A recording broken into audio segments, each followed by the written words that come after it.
Hello, everyone. I'm glad you're here. Please like and subscribe to keep me motivated to tell more interesting stories. Now, let's get started. The thing about solo hikes is that they always start with confidence. You pack smart, you check the weather, you stretch a little extra because you once read that's what serious hikers do. You feel strong, independent, like the star of your own outdoor documentary, minus the budget and production crew. I'd done this canyon before, or so I thought. That was part of the problem. Familiarity breeds shortcuts, and shortcuts on a hike can make you feel like a genius right before they make you disappear. The sun was already working hard that morning. High desert light is less about brightness and more about pressure. It pushes down on you, presses into your skin, like a hand searching for something beneath the surface. I had my hat, my sunscreen, my water bottle, and a general sense of direction. The map was in my pack, folded like origami, and just as confusing to refold. The trail started smooth red dust scrub brush, occasional lizards darting out like nervous thoughts. I hummed. I took photos of rocks that looked vaguely like famous people. I felt free. That feeling didn't last. Historical fact: the Grand Canyon has claimed over 700 lives since it became a national park, most due to heat stroke dehydration or miscalculated paths. Historians still debate whether overconfidence or poor signage plays the bigger role. Somewhere around hour 2, I saw a smaller offshoot trail. It looked familiar. It curved gently away from the main path, marked by stones that looked suspiciously arranged. My brain, ever eager to impress itself, whispered shortcut. I took it. The path narrowed quickly, but I assumed that meant I was getting close to the secret overlook a ranger once mentioned. The walls began to rise on either side, creeping higher as the light narrowed into a ribbon. It was beautiful. The kind of place you'd describe in captions as hidden gem or off the beaten path. The kind of place where no one could hear you yell, which I would later test extensively. After another 15 minutes, the trail dead-ended at a sheer rock face. Nothing but stone. I turned to go back, only to realize the trail behind me had vanished. Or maybe I'd never been on one. Maybe I just followed erosion and ambition into a sandstone trap.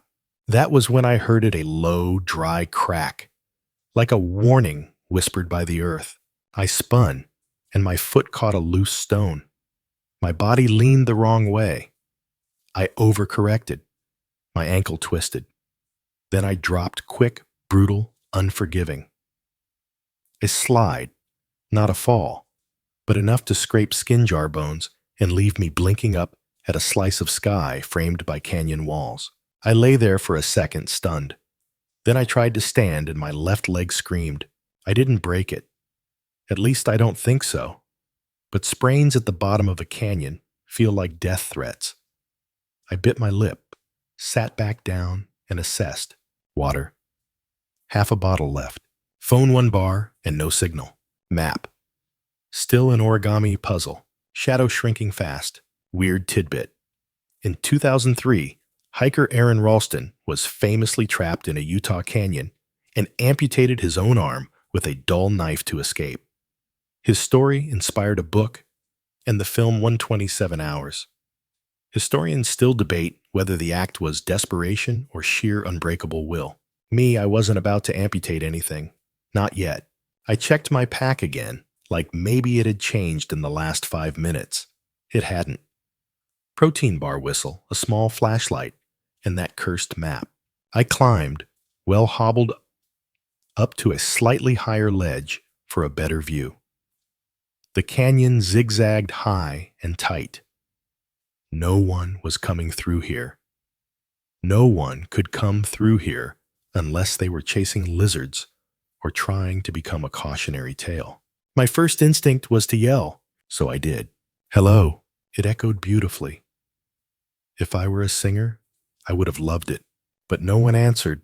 Help. Echo. Birds flapping in the distance. Nothing else. The realization settled in slowly. I was officially off trail, injured, low on water, and hours from anyone expecting me. I had told exactly one person I was going hiking, my sister, and she lived 2 states away. I had sent her a text that morning that said simply, heading out. Signal might be bad. We'll check in later. Later now felt like a luxury. I forced myself to breathe. In through the nose, out through the panic. I tried to think, what's the first rule of survival? Answer, don't make it worse. So I stayed put, for now. I stretched the water, ate half the protein bar, looked up at the sun like it owed me something. I even laughed. A dry, cracked sound. Because what else do you do when the canyon walls lean in and say, this is going to be fun? I woke up to a strange silence. Canyon silence isn't like city quiet. It doesn't hum, it waits. There's no buzz of distant traffic, no faint thrum of electricity, just your own breath, the occasional rustle of wind. And if you're lucky or unlucky, your thoughts. Sleep on rock is not sleep. It's more of a deal you strike with exhaustion. I drifted off, curled against a sun-warmed wall, but now that warmth was gone. The stone was cold, my back ached, my ankle throbbed. The stars above me blinked distant and unapologetic. I checked my phone again, still no signal. Still one bar teasing me like a cat with a laser pointer. I laughed again. Not because it was funny, just because if I didn't laugh, I'd probably cry. And I didn't want to waste moisture. Historical fact. In 1869, explorer John Wesley Powell led a journey through the Grand Canyon via the Colorado River with no real maps and limited provisions. Several men in his crew gave up climbing out of the canyon only to vanish. Historians still debate whether they died, were killed by tribes, or simply disappeared into the desert. At least I knew where I was. Sort of. I gathered what little gear I had and began crawling literally toward a ledge I'd seen earlier.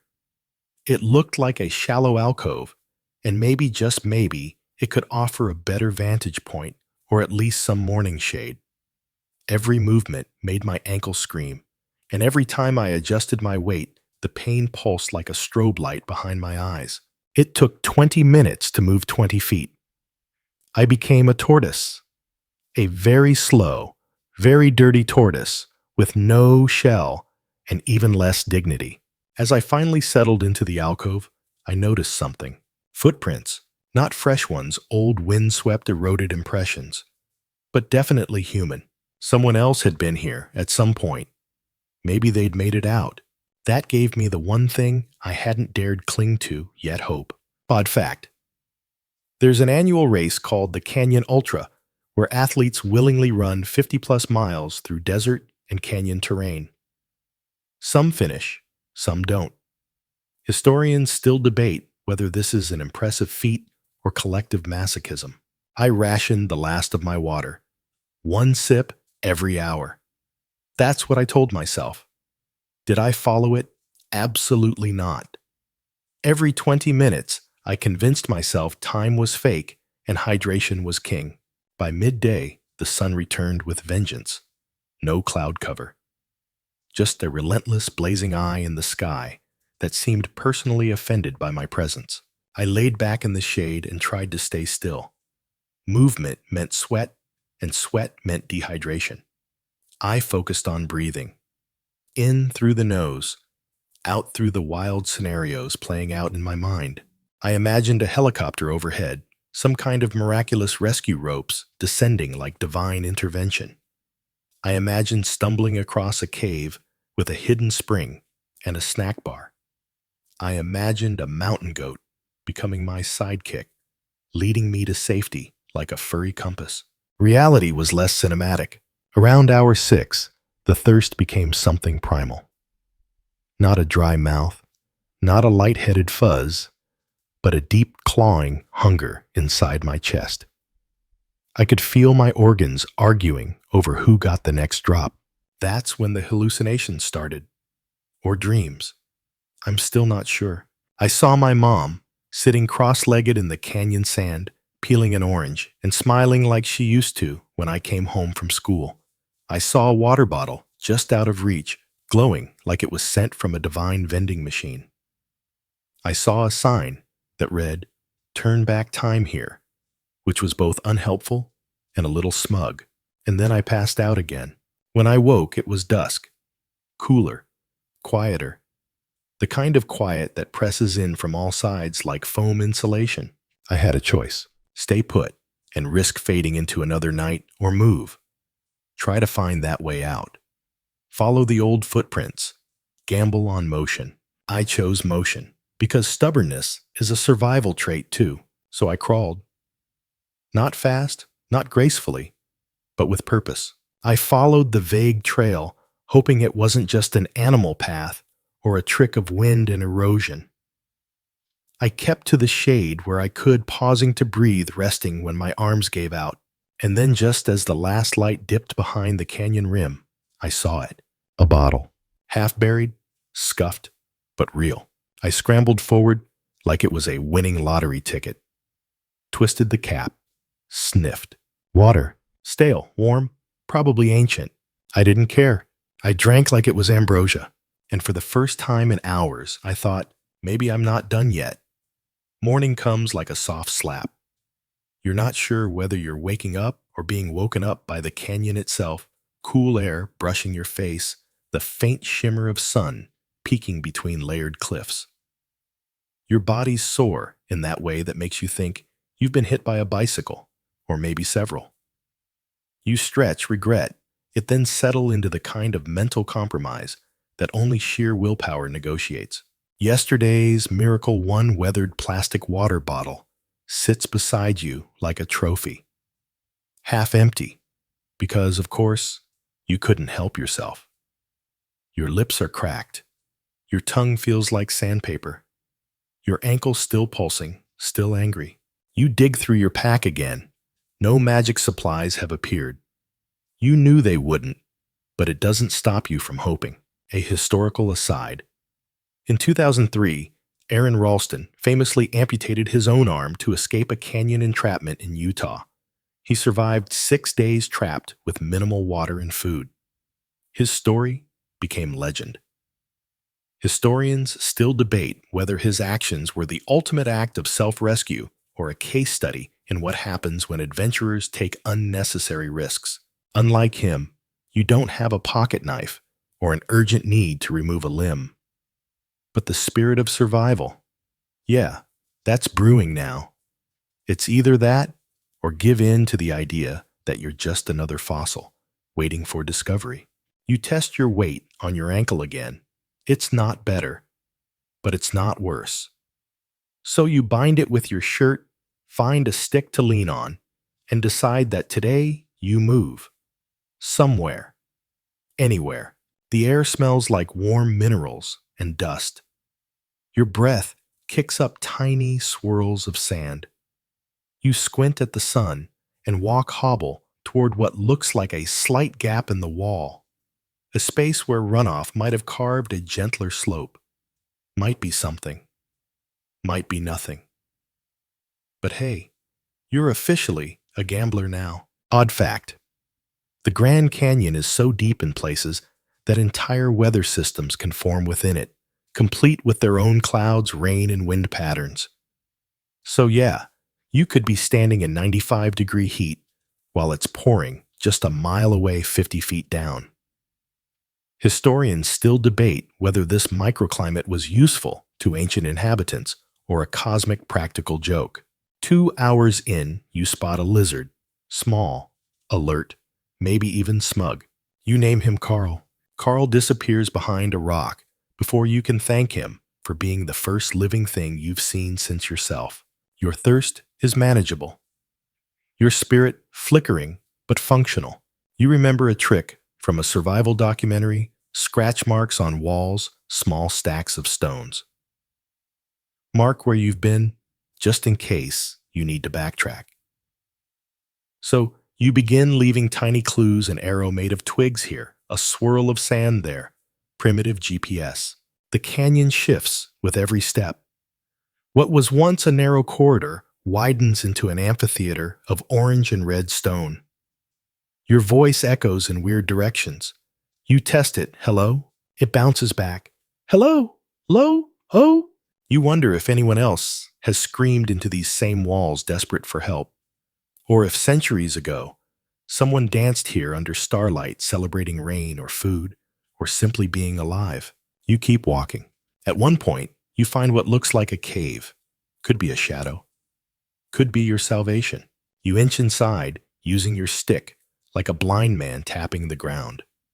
Cool air greets you. The space is small, but deep enough to sit, maybe even sleep. You rest. Close your eyes. And then you hear something. Not wind, not echo. A thud. Close. Your heart kicks up like it's late for work. You freeze. Listen. Another thud. And then a shuffle. You whisper, Carl. No answer. Then nothing. You wait a full 10 minutes before crawling to the mouth of the cave. Nothing. No movement. Just your imagination. Maybe.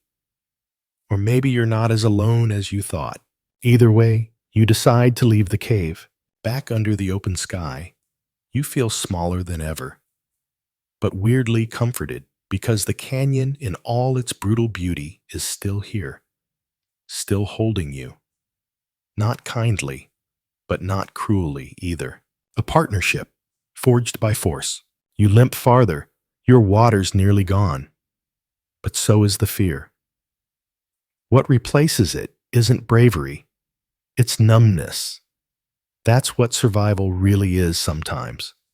A quiet, stubborn numbness that keeps your feet moving even when your brain wants to give up. As night falls, you pick another alcove, another stone pillow, another attempt at sleep. Stars come out one by one. You look up and whisper, still here? The canyon doesn't answer, but it listens. The third morning tastes like pennies and cactus breath. You sit up your neck, locked at a weird angle, your back stiff from stone bedding. You're learning that comfort is a myth the canyon doesn't believe in. A passing cloud shadows the sun for a heartbeat, and it's the kindest moment you've had all day. Your ankle's decided to voice its opinion again, angrily, dramatically. You counter it with your now signature limp and that noble, crooked stick. It's not much of a mobility plan, but it gives the illusion of momentum.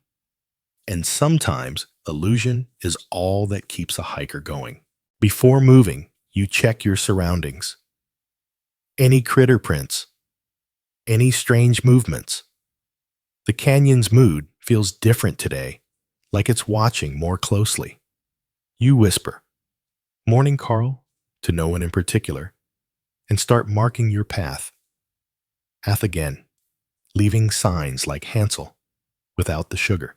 Here's the funny thing, literally. You start singing. Badly. Off-key covers of 90s pop songs, jingles from insurance commercials, whatever mental flotsam floats to the surface. It's not for morale, really. It's for presence. To feel like someone is still here, even if that someone sounds like a raccoon gargling syrup. Eventually, your feet carry you to what looks like a trail, not a real one. Not a National Park Guide certified masterpiece, but the kind of natural trough where water might have flowed or goats once meandered. You follow it, hoping it's smarter than you. Historical note: the ancestral Puebloans, often mislabeled as the Anasazi, navigated cliffs and canyons in the American Southwest over 1,000 years ago. Historians still debate whether they built some of their intricate trails for trade, for worship, or just because they were bored of flat ground. You pause to sip the last drops of your water. Warm, metallic, sacred. You've started naming the rocks. That one's Bernard. That's Janice. The mossy one, Sir Klings-a-lot. You're aware you're flirting with madness, but it's oddly therapeutic. They don't talk back, but they also don't steal your snacks or criticize your hiking form. Then comes the sound. Again, a shuffle, a grunt. Not yours. You freeze. It's hard to pinpoint. Echoes ricochet like pranksters in this stone maze, but the presence is undeniable now. You're not alone. And here's where the human brain becomes your worst roommate. It starts filling in gaps. Mountain lions, escaped convicts, angry ghosts of canyon dwellers. Or worse, people. People can be the scariest. Oh. You crouch holding your stick like a warrior who watched one too many martial arts movies. Then silence again. Nothing but the whisper of sand. Was it real? You're not sure. But you press forward. Eventually, your trail opens into a pocket of shade, and tucked within it, your salvation. A puddle. Glorious, stagnant, slightly green water. Not what the hydration gods recommend, but right now, it's liquid gold. You hesitate. Then remember, every survival documentary's lesson. Filter, boil, or roll the dice. No fire, no filter, you drink. It tastes like sadness and old lettuce. You drink more. Odd survival fact. In some deserts, certain beetles harvest water by doing headstands and letting morning fog condense on their backs. Nature's weird, beautiful, and slightly smug. The hydration hits like a spark plug to the soul. Your brain clears a bit. Your muscles unclench. You whisper a thank you to whatever amphibian gave its life to that puddle. Then on a rock beside the puddle, scratches, lines, symbols, shapes. Not yours. Someone else has been here. Maybe recently, maybe long ago. Historians still debate whether petroglyphs carved into canyon walls are messages maps or just really elaborate doodles by ancient teenagers. You study the symbols. One looks like a crude arrow. Another like a stick figure. Or maybe it's a sun or a potato, hard to tell. But the direction it points upward, toward a crevice that breaks the cliff wall. You climb, painfully slowly mumbling curses at every jagged stone. The climb is short but brutal. But at the top you see it, a rusted canteen, half buried, ancient, empty. But it means someone made it this far. Maybe escaped, or maybe didn't. Either way, it fuels you. Hope doesn't need logic. It just needs something to cling to. Even if that something smells like rust and bat droppings, you press on. By late afternoon, you find what can only be described as a miracle. A footprint. Human. Barefoot. Recent. It's not yours. You freeze. The canyon suddenly feels smaller. Tighter. Like the walls are closing in with curiosity. You kneel. Study the print. It's small, narrow, and oddly fresh, which means either someone is nearby or something that walks like someone. You call out, no answer. You call again, louder, still nothing. And then, from somewhere deep in the stone labyrinth, a single word drifts back to you. Hello. Not an echo, a reply. And for the first time in days, your heart races toward hope instead of away from fear. Hello? You whisper it back, stunned. The word still hangs in the air like dew that refuses to fall. Your ears perk for more, but the canyon is a moody host, once generous, now silent again. Did you really hear it? Or was your brain playing tricks again? Like the time it tried to convince you that lichen was tortilla. No, that was a voice, a human voice. You pick up your pace, ignoring your ankle's very vocal protest. It's the first time you've moved with purpose. In days, like your legs suddenly remembered what urgency felt like. The canyon curves and dips like it's testing your resolve, tossing loose rocks underfoot and daring you to trip. You round a bend and stop. There, half hidden behind a slab of sandstone, is a figure. It's a girl. Maybe 17. thin, sunburned, wearing a jacket tied around her waist and sneakers so worn they look like relics. Her hair is knotted, her cheeks hollowed, but her eyes, they're wide with something that looks a lot like your own reflection relief, fused with disbelief. "You're real?" she asks. Voice cracked like old porcelain. "Yeah," you croak back, "I think so." You don't hug. That would be too much too soon. Instead, you just stare at each other, marveling at the fact that neither of you has to talk to rocks anymore. She introduces herself as Lila. She's been stuck in the canyon for 9 days. You instantly become each other's favorite hallucination turned reality. You compare stories where you fell, how you crawled, what you drank, which wildlife judged you the most. Lila once tried to pet a vulture. You tried to argue with a cactus. You're evenly matched in terms of canyon-induced weirdness. Together, you look at the petroglyphs again. Lila's been following them too, though she thought they were part of some ancient prank. You both laugh, the sound bouncing like soft marbles off the rock walls. Odd survival fact. In 2003, a man named Aaron Ralston amputated his own arm with a dull knife after being trapped by a boulder in a Utah canyon. He survived 6 days alone before self-rescuing. Historians still debate whether his story sparked a rise in extreme solo adventuring or scared people off trails entirely. Lila found a better water source, 3 ridges over deeper and clearer. Together, you climb to it. The pool looks like a secret kept by the canyon itself, shaded by twisted pines that shouldn't even be growing there. You both drink like it's the first time your tongues knew joy.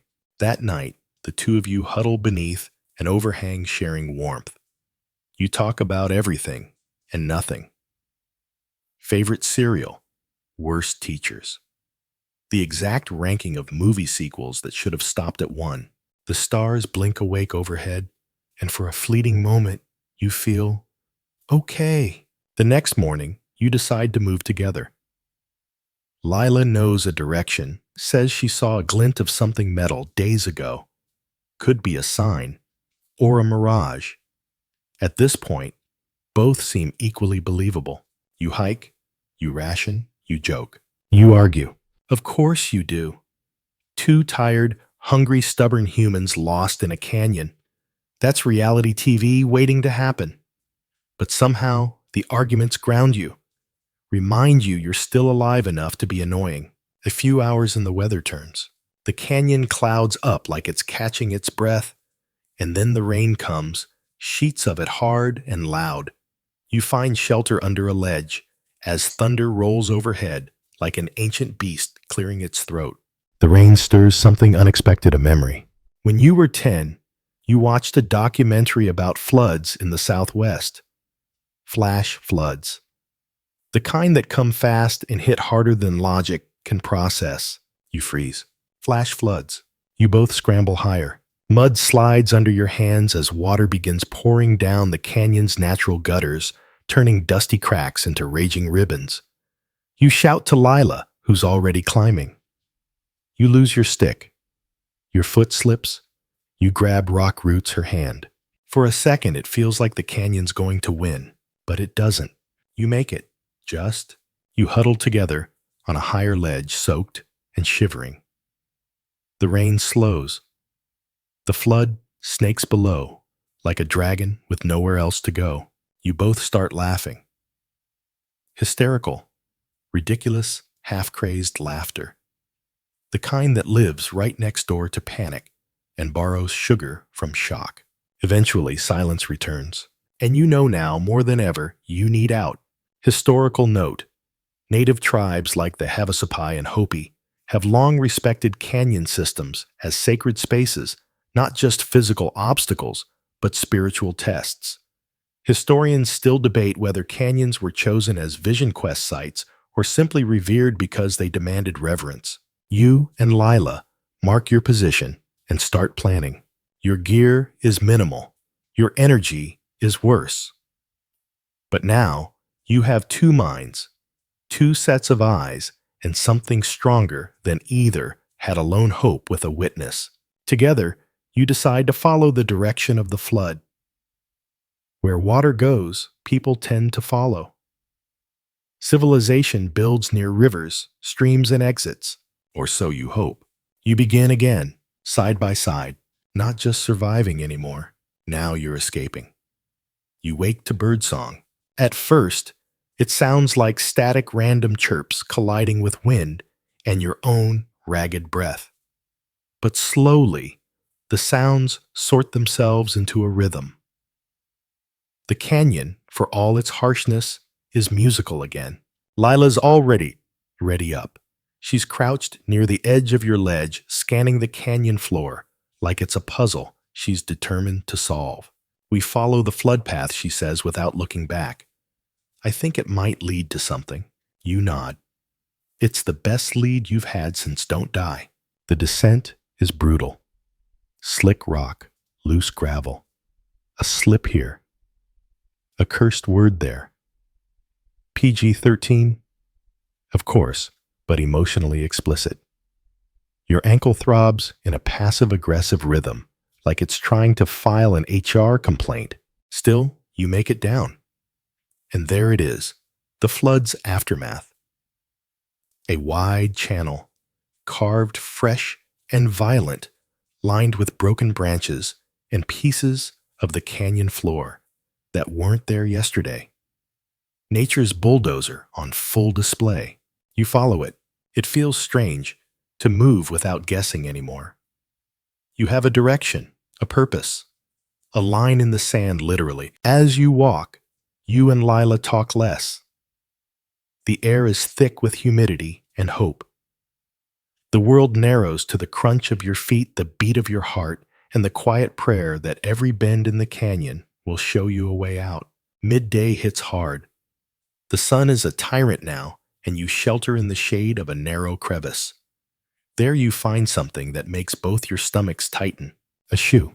Not just any shoe, a hiking boot sun-bleached and half-buried in silt. It's old, maybe years, but it's a sign. Someone else was here. Possibly made it out, or didn't. Fun fact, in 1911, Hiram Bingham III rediscovered Machu Picchu. He mistook it for the lost city of the Incas. It wasn't. But his mistake led to one of the most famous archaeological finds in history. Historians still debate whether Bingham's expedition was genuine exploration or just very lucky guesswork. You and Lila keep moving. That afternoon, the flood trail leads you to something you almost don't believe. A road, not a modern paved road, just a dirt service path barely visible, but obviously shaped by wheels and boots. Civilization's fingerprint. You both stare at it like it might vanish if you blink. You climb to it, and for the first time, you feel high ground under your feet that wasn't trying to kill you. The horizon is vast. You scan for power lines, fences, the glint of glass. Nothing yet. But the path is real. Which way, Lila asks. It's a coin toss. You both laugh, because you don't even have a coin. You guess. South feels luckier. You start walking. The landscape shifts. Trees appear. A few wildflowers. The air softens. Still dry, still vast, but less menacing. It's like the canyon, having tested you, is now watching your progress with mild curiosity instead of malice. Hours pass. Then you hear it, a hum, faint, like a mosquito with ambition. You freeze. Then you see it, dust rising in the distance. A vehicle. You both run. Well, you hobble with enthusiasm. Lila takes the lead, waving her arms like a windmill having a panic attack. You stumble into view just as the truck rounds the bend, a dusty old thing probably used for ranch work. It stops. A man steps out. Wears sunglasses, a wrinkled button-down, and the kind of expression that says, I've seen some weird stuff, but this takes the prize. He doesn't ask for your IDs. He doesn't blink when Lila starts crying. He just opens the door and hands you both water. The truck smells like oil and dust and safety. The seats creak. The windows don't roll properly. It's perfect. He radios for help. A ranger station not too far. You sit back and let the engine hum lull you into disbelief. It's over. You're out. Almost. Historical note. In ancient Mesopotamia, people believed that surviving a disaster marked you as chosen, touched by the gods for endurance. Historians still debate whether that belief was born of hope or necessity. You arrive at the station just as the sun sets. The ranger there, a middle-aged woman with silver hair and the kindest eyes you've ever seen, takes one look at you both and pulls out emergency blankets like she's been waiting for this moment her whole life. You eat real food. You shower. You sleep on a cot so lumpy it feels like royalty. The world outside continues oblivious to the odyssey you just completed. And for once, you're okay with that. The morning sun doesn't burn this time. It gently nudges you awake. You blink, expecting canyon walls or dust in your throat. But you're in the ranger station, wrapped in an emergency blanket that crinkles every time you move. Lila is already up sipping something hot from a paper cup. She gives you a lazy wave, like you're both veterans back from the front. You stretch. Every part of you protests. Your body is still keeping score, and frankly, it's not impressed. The ranger returns clipboard in hand. You both gave us quite a scare, she says. You've been missing over a week. You want to respond, but the math doesn't add up in your head just yet. A week. It felt like a year. A year packed into a canyon the size of a football stadium and just as unforgiving. The next few hours blur. A sheriff arrives, then a search and rescue coordinator. There are questions, so many questions. You answer what you can. Yes, you stayed near water. Yes, you marked your trail when possible. No, you didn't hallucinate a talking coyote, although Lila won't confirm or deny that last one. They say you were smart, lucky, tough. You don't feel like any of those things. You just feel there. Fact time.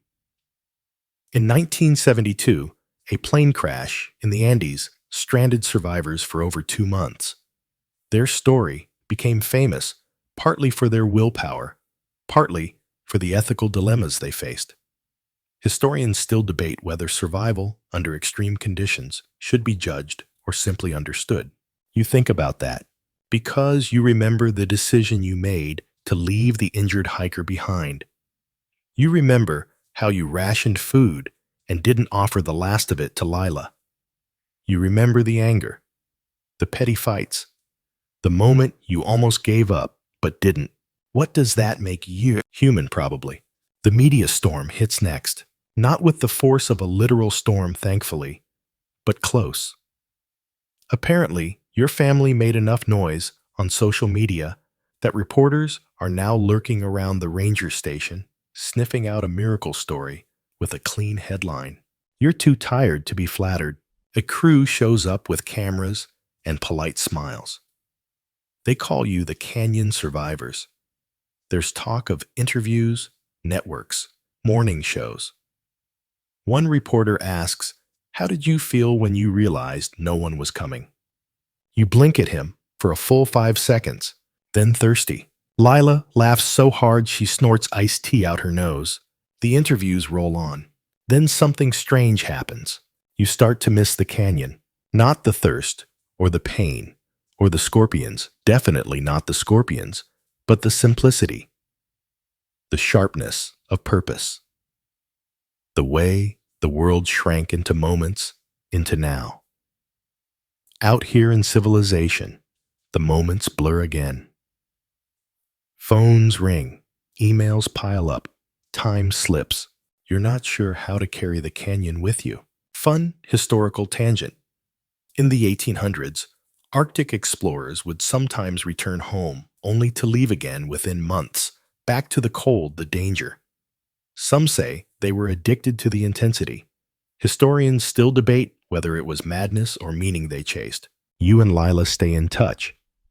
You share dumb memes and book recs and sometimes silence because only you two really understand what happened in those stone walls.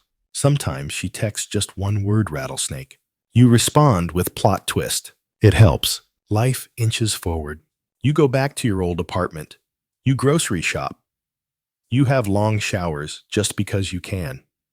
You start walking again short distances at first. The cane your doctor gave you feels like a reminder that your body has limits, that it earned those limits. One night, you have a dream. You're back in the canyon, but this time it talks. The walls hum. The rocks breathe. The lizards nod as you pass. You made it, they whisper. Did I, you ask? They don't answer. You wake up and cry, without really knowing why. One last historical nugget for the road. In ancient Rome, victorious generals would parade through the city in golden chariots. But behind them, a servant would whisper, "Remember you are mortal." A reminder that glory fades, but humility lasts. You remember, you breathe, you heal,